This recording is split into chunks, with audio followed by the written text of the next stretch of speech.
రాష్ట్ర అధ్యక్షుడు శరత్ నాయక్ ఈ సభకు అధ్యక్ష వహిస్తున్నటువంటి శరత్ నాయక్ గారికి, అదేవిధంగా విద్యార్థి నాయకులకు, ప్రజా సంఘ నాయకులకు, ప్రొఫెసర్లకు ప్రతి ఒక్కరికి పేరు పేరున ధన్యవాదాలు. ప్రైవేట్ యూనివర్సిటీలో రిజర్వేషన్ అమలు చేస్తలేరని మనం చెప్తున్నటువంటి పరిణామంలో ఎందుకు చేస్తలేరు? వీళ్ళు ఏంటంటే కొంతమంది అగ్రకులాల వాళ్ళ చేతుల్లోనే అధికారం ఉంది, వాళ్ళు చెప్పిందే వేదం అవుతుంది కాబట్టి వాళ్ళు చెప్పిందే అమలు చేస్తాం అన్నట్టు ఉన్నటువంటి పరిణామాలు జరుగుతుంది. విద్య అనేది ప్రతి ఒక్కరికి హక్కు. విద్యను రాజకీయంగా, వ్యాపారంగా చేస్తున్నారు. ఎందుకంటే చదువుకుంటే వాళ్ళకు తిరగబడతాము, చైతన్యం వస్తుంది, మనల్ని మన మనుగడలు ముందు తీసుకుపోనియరు అనే ఒక కుట్రల్లో భాగంగానే ఇలా ప్రైవేట్ యూనివర్సిటీలు వచ్చినాయి. ప్రైవేట్ యూనివర్సిటీలో ప్రభుత్వ యూనివర్సిటీని నిర్వీర్యం పరుస్తున్నారు. ఎలాంటి రిక్రూట్మెంట్ లేక, ఎలాంటి ఫర్నిచర్ లేక ఇబ్బంది పడుతున్నారు. కాబట్టి ఆ రోజు ఎన్నడో డాక్టర్ బిఆర్ అంబేద్కర్ చెప్పినట్టు విద్య అనేది విముక్తి, ప్రతి ఇంటికి చేరాలని ఆ రోజు ఇంతకుముందు మన పీడిఎస్ బ్రదర్ చెప్పినట్టు ఏ మీటింగ్ జరిగినా ఒక 10-20 నిమిషాల ముందే అంబేద్కర్ గారు గ్రహిస్తారు అన్నట్టు మనం ఇలా ఒక గ్రామాల నుండి ఇలా ఉన్నంత ఒక ఉస్మానియా యూనివర్సిటీకి చదువుకున్న వాళ్ళం ఎవరో ఏదో చేస్తారని కాదు, మనమే దీన్ని ఈ రిజర్వేషన్ ను మనం అమలు చేసే విధంగా మనం అందరం, ఏ ఒక్కరికో సమస్య కాదు, ఇదందరూ కలిసి ముందుకు తీసుకుపోతేనే ఈ సమస్యను పరిష్కారం అవుతుంది. కాబట్టి రాబోయే రోజుల్లో ఎలాంటి కార్యక్రమాలు తీసుకున్నా అందరూ మనం ఏకం కావాలని ఉస్మానియా యూనివర్సిటీ ఒక కీలకంగా బాధ్యత తీసుకోవాలి. ఎందుకంటే రాష్ట్రంలో ప్రతి ఒక్కరూ ఉస్మానియా యూనివర్సిటీలో జరిగేటువంటి ఏ సమావేశానికైనా అందరూ దీన్నే ఎక్కువ ప్రాధాన్యత తీసుకుంటారు. కాబట్టి మనం ఆ విధంగా అడుగులేయాలని చెప్తూ ఈ అవకాశం ఇచ్చిన శరత్ నాయక్ గారికి ధన్యవాదాలు. చూడండి, విశ్వవిద్యాలయాలు మొదట ఏ రూపంలో వస్తాయి? ప్రైవేట్ యూనివర్సిటీలు ఒక సొసైటీ పెట్టుకుంటారు. ఆ సొసైటీ నుంచి ఒక ప్రభుత్వ కాలేజీ పెట్టుకుంటారు. అలా పెట్టుకొని పరిణామ క్రమంలో యూనివర్సిటీలుగా మారుతూ ఉన్నాయి. ట్రస్టులు, సొసైటీలు, కాలేజ్, ఆ తర్వాత యూనివర్సిటీ. దేశవ్యాప్తంగా 550 యూనివర్సిటీలు ఉన్నాయి. అందులో ప్రైవేట్ యూనివర్సిటీలు రావడానికి కారణం ఏంటి? ప్రభుత్వ ఆధీనంలో ఏదైనా ఉండాలి కదా. వాళ్ళకి ఎందుకు పర్మిషన్లు ఇస్తూ ఉన్నారు? దానివల్ల ఏం నష్టం జరుగుతూ ఉంది? ఫీజులు వాళ్ళ ఇష్టం ఉన్నంత ఫీజులు వసూలు చేసే అవకాశం ఉంది. మరి ఫ్యాకల్టీ, సరి అయినటువంటి ఫ్యాకల్టీ ఉండే అవకాశం లేదు. ప్రతి విద్యార్థి వాళ్ళ ఆధీనంలో ఈరోజు పేద వర్గాలు ఆ ప్రైవేట్ యూనివర్సిటీలో ఫీజులు కట్టలేని పరిస్థితి ఉంటాయి. నేనేమంటున్నానంటే ప్రైవేట్ రంగంలో రిజర్వేషన్లు కాదు, యూనివర్సిటీలలో రిజర్వేషన్ కాదు, ఆ ప్రైవేట్ యూనివర్సిటీలు, డీమ్డ్ యూనివర్సిటీలు నేనైతే రద్దు చేయాలంటున్నాను. విద్యను కొనుక్కునే పరిస్థితి ఏంటి? ఇంతకుముందు ఆస్మా మాట్లాడిన దాంట్లో చాలామందికి ఎబ్బెట్టు కనిపించుకొని ఒక డాక్టర్ కావడానికి సీటు 1,20,00,000 2 కోట్లు పెట్టుకొని వేరే దేశంలో ప్రైవేట్ యూనివర్సిటీలో చదివిన వానికి హార్ట్ అంటే ఏంటి, గుండె ఏంటి, కిడ్నీలు ఏంటి అని తెలుగు వాస్తవం అది చర్చించాల్సిన అంశం. ఒక ఇంజనీరింగ్ స్టూడెంట్ రేపు భవిష్యత్తులో బిల్డింగ్ నిర్మాణం చేయాలా, కూలగొట్టాలా? ఒకప్పుడు రిజర్వేషన్లు వ్యతిరేకించినటువంటి వాళ్ళు ఈరోజు ఈడబ్ల్యూఎస్ పేరిట 10%, 2% పేదరికం ఉన్న వాళ్ళు 10% రిజర్వేషన్ పొందుతూ ఉన్నారు.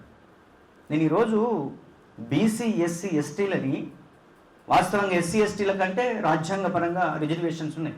ఈరోజు బీసీల పంచాయతీ మధ్యలో చూడండి, 2-3 సంవత్సరాలుగా ఢిల్లీ పుర వీధుల్లో మన బీసీ సంఘాలు, హైదరాబాదులో మన బీసీ సంఘాలు, ఒకైనా బీజేపీలు ఉంటాడు, ఒకైనా కాంగ్రెస్ ఉంటాడు, ఒకైనా టీఆర్ఎస్లు ఉంటాడు, మొత్తం 42% రిజర్వేషన్ కావాలని 52% ఉన్న వాళ్ళు కొట్లాడుతున్నారు. కానీ ఇంతవరకు ఇక్కడి నుంచి 7 దాకా పోయింది ఫైల్ చెప్పండి. ఇక్కడి వరకు వెళ్ళింది ముఖ్యమంత్రి గారు రేవంత్ రెడ్డి ప్రోగ్రాం పెడితే పోతాను, ఆయన ఢిల్లీలో జంతర్ మంతర్ అంటే మనల్ని పోతురు, ఒక ఆయన బీజేపీలు ఉంటాడు, ఒక ఆయన కాంగ్రెస్ ఉంటాడు, ఒక ఆయన టీఆర్ఎస్ ఉంటాడు. అది ఉద్యమం అనేది ఇండిపెండెంట్గా జరగాలి. కేంద్రీయ విశ్వవిద్యాలయంలో 27% యూనివర్సిటీ కేంద్రీయ విశ్వవిద్యాలయంలో రిజర్వేషన్ కావాలని ఇక్కడ కొట్లాడినప్పుడు కొండనాగేశ్వరరావు నాకు తెలుసు, బీసీలు చాలా తక్కువ మంది వచ్చారు. చాలామంది యూనివర్సిటీలో మేమున్నప్పుడు పూలే ఎవరు, పెరియార్ ఎవరు, ఇటువంటి సావిత్రిబాయి పూలే ఎవరు, ఇవన్నీ తెలియలేదు. ఎస్సీ ఎస్టీలు విద్యార్థి సంఘంగా ఈ ఉస్మానియా యూనివర్సిటీలో వీళ్ళందరి జయంతులు వర్ధంతులు చేస్తున్న క్రమంలో మా ఎస్సీ విద్యార్థి సంఘం 97లో ఎస్టాబ్లిష్ అయింది. ఈరోజు ఎస్సీ ఎస్టీ విద్యార్థులు ఇక్కడ ఉండడం వల్ల బీసీలకు రక్షణ వచ్చింది, లెఫ్ట్ సంఘాలకు రక్షణ వచ్చింది. వాళ్ళందరూ ఈరోజు మాట్లాడడానికి కారణం ఎస్సీ ఎస్టీ. ఈరోజు గవర్నమెంట్ విశ్వవిద్యాలయాల్లో, గవర్నమెంట్ స్కూళ్ళల్లో, గవర్నమెంట్ డిగ్రీ కాలేజీలో చాక్ పీసులు లేవు, బోర్డులు లేవు, సరైనటువంటి వసతులు లేనటువంటి పరిస్థితి కారణం ఏంటి అంటే పాలక వర్గాలు. ఇప్పుడు గతంలో 5 యూనివర్సిటీలకు పర్మిషన్ ఇచ్చారు. ఇందులో కేంద్రీయ విశ్వవిద్యాలయాలు ఉన్నాయి, రాష్ట్రంలో ఉన్న రాష్ట్ర స్థాయిలో ఉన్నాయి, డీమ్డ్ యూనివర్సిటీ ఉన్నాయి, ప్రైవేట్ యూనివర్సిటీస్ ఉన్నాయి. ఈ దశలుగా చూస్తూ ఉంటే దాంట్లో నష్టపోతున్నటువంటి వర్గాలు మనమే. దీని వెనకాల ఉన్న ఆర్థిక రాజకీయ కుట్రలను ఛేదించే విధంగా మన కార్యాచరణ ఉండాలి. ఎందుకు రిజర్వేషన్ అంశం చెప్పామంటే అసలు మనం ఇంతమందిని 52% బీసీలు, 22% అంటే 15% రిజర్వేషన్ ఉందనుకున్నాం, ఎస్సీలు, ఎస్టీలు ఒక 10-12%, వీళ్ళందరూ కలిస్తే రాజకీయ పార్టీలన్నీ కూడా మొగరిల్లే పరిస్థితి ఉండదా? ప్రభుత్వాలందరికీ కూడా మీరు ప్రభుత్వాధీనంలో విద్య ఉండాలి, ప్రభుత్వాధీనంలో వైద్యం ఉండాలి, ప్రభుత్వాధీనంలోనే అన్ని రకాల ఈ దేశంలో భూమిని జాతీయం చేయమని చెప్పాడు బాబాసాహెబ్ అంబేద్కర్. పరిశ్రమలు జాతీయం చేయమని చెప్పారు బాబాసాహెబ్ అంబేద్కర్. రాజ్యాంగంలో కూడా ఉంది. ఈరోజు బ్యాంకులను జాతీయకరణ చేసే దాంట్లో అప్పుడున్నటువంటి పాలక వర్గాలు మెడలు వంచారు. ఈరోజు మీరు చూడండి, భారీ పరిశ్రమలకు సంబంధించిన శాఖలో ఎంతమంది కాంట్రాక్టులు ఎస్సీ ఎస్టీ బీసీలు ఉన్నారో ఒకసారి లెక్క పెట్టారా? ఈ రాష్ట్రంలో ఉన్నటువంటి ఇంజనీరింగ్ కాలేజీలు ఎవరి ఆధీనంలో ఉన్నాయో మనకు అందరికీ మన లెక్క ఉందా? డిగ్రీ కాలేజీ, ప్రైవేటు కాలేజీలు ఎవరి చేతిలో ఉన్నాయి? ఇంటర్మీడియట్ కాలేజీలు ఎవరి చేతిలో ఉన్నాయి? ప్రాథమిక విద్య అయినటువంటి ప్రైవేట్ స్కూళ్ళు ఎన్ని ఉన్నాయి? నేనేమంటున్నానంటే అందులో రిజర్వేషన్ అడగడం కాదు, వాటిని రద్దు చేసి ప్రభుత్వాధీనంలో వచ్చేంత వరకు ఉద్యమించాల్సిన అవసరం ఉందని నేనైతే భావిస్తా ఉన్నాను. దయచేసి మనం 100% ఉన్నాం. ఈరోజు ఈడబ్ల్యూఎస్ అనే రిజర్వేషన్ అనేటువంటిది పార్లమెంటు ద్వారా బయటకు వచ్చింది. వాళ్ళు అత్యంత పేదవాళ్ళు 2%. వాళ్ళ వార్షిక ఆదాయం ఎంత? సంవత్సరానికి 10 లక్షలు. ఈరోజు ఎస్సీలు ఈరోజు 22% ఉన్నారు, ఎస్టీలు ఈరోజు దాదాపు ఒక 12% ఉన్నారు, మైనారిటీలు కూడా ఈరోజు ఒక 12%, 15% ఉన్నారు. మరి దీన్ని అన్ని రంగాలలో ఈ సామాజిక వర్గానికి వాటా ఉందా అని చెప్పేసి నేను అడగదలుచుకున్నాను. బ్యాక్లాగ్ పోస్టుల గురించి మనం అడగం. కీలకమైన పదవులు ఈ రాష్ట్రంలో మీరు అబ్జర్వ్ చేయండి, డీజీపీ స్థాయి కానీ లేకపోతే ప్రిన్సిపల్ సెక్రటరీ అంతకన్నా పైన పోస్టులలో ఎక్కడెక్కడ ఆర్థిక వనరులు వస్తున్నాయో ఆ సామాజిక వర్గాలు ఉన్నారు. మనం రాజకీయాలను నిరంతరం అధ్యయనం చేయకుండా, ఈ విద్యా వ్యవస్థలో మన సామాజిక వర్గాలు రాకుండా, ఈ యొక్క వ్యవస్థలో ఉన్న ఏళ్ళనుకుని ఉన్నటువంటి వాళ్ళందరి మీద చర్చించకుండా మనం అనుకునే సామాజిక న్యాయం జరగదు. దయచేసి చాలా అలర్ట్ ఉండాలి. ఓ రోజు కంచాయలే సారు రిజర్వేషన్ల విషయమై ఒక ఎన్డీటీవీలో ఢిల్లీలో మాట్లాడుతున్న సందర్భంలో ఆ కేంద్రీయ విశ్వవిద్యాలయంలో రిజర్వేషన్ వ్యతిరేకించే వాళ్ళు కూడా ఆ యొక్క లైవ్ డిబేట్లు వచ్చారట. వచ్చి అడిగినప్పుడు వాళ్ళు ఏమన్నారటంటే వాళ్ళందరూ లొల్లి పెట్టారట. ఓబీసీలకు రిజర్వేషన్ అంటే ఎందుకు లొల్లి పెడుతున్నారు మీరంటే రిజర్వేషన్ వద్దు అని చెప్పేసి. నేనేమంటున్నంటే మా వాళ్ళు ఈ స్టూడియో వరకు రాలేదు కాబట్టి మాకు రిజర్వేషన్లు కావాలని అడిగారట. అందుకే నేనేమంటున్నానంటే ఈ రిజర్వేషన్ల అంశాన్ని ఎవరు ఇచ్చే భిక్ష కాదు, మన రిప్రజెంటేషన్. ఈరోజు ఎస్సీలకు ఇచ్చినా, ఎస్టీలకు ఇచ్చినా, ఓబీసీలకు ఇచ్చినా, మైనారిటీ వర్గాలకు ఇచ్చినా ఈ దేశం అభివృద్ధి చెందాలంటే ఈ దేశంలో ఉన్న మెజారిటీ వర్గాలకు విద్య అందాలి, ఉద్యోగం అందాలి, భూమి ఉండాలి, పరిశ్రమలు ఉండాలి. వీటన్నిటిలో మన వాటా ఉండేటువంటి ఒక మహా ఉద్యమం జరగాల్సినటువంటి అవసరం ఉంది. ఎవరో మనకి ఇచ్చేటువంటి భిక్ష కాదు, ఇది మన రైట్ అని చెప్పేసి మనం చదవాల్సిన అవసరం ఉంది. సొసైటీ పెట్టడం మనకు వచ్చా? సొసైటీ పెట్టడం తెలియదు. ఆ సొసైటీ రూపం అనేది ఏ రూపమును అంతరించుకుంటుంది మన కళ్ళ ముంగంటే 2018లో ఈ ప్రైవేట్ యూనివర్సిటీలు వచ్చాయి. ప్రైవేట్ యూనివర్సిటీలో రిజర్వేషన్ కావడం కాదు, ప్రైవేట్ యూనివర్సిటీలు రావడం అనేదే మనకు విద్యకు దూరం చేసేటువంటి పరిస్థితి. ఈరోజు ఊర్లలో మన పిల్లలు, మన అబ్బాయి అయితేనేమో ప్రైవేట్ స్కూల్కి పంపుతారు, అమ్మాయి అయితేనేమో గవర్నమెంట్ స్కూల్కి పంపుతారు. అంటే డిస్క్రిమినేషన్ అనే రూపం చూడండి. ఈరోజు ప్రతి ఒక్కళ్ళు ప్రైవేట్ స్కూల్లో శ్రీ చైతన్య, నారాయణ, గాయత్రి ఇంకా రకరకాల స్కూల్లో చదివించడం అనేది గౌరవం అనేటువంటి విధంగా ఈరోజు గ్రామాలలో ఉంది.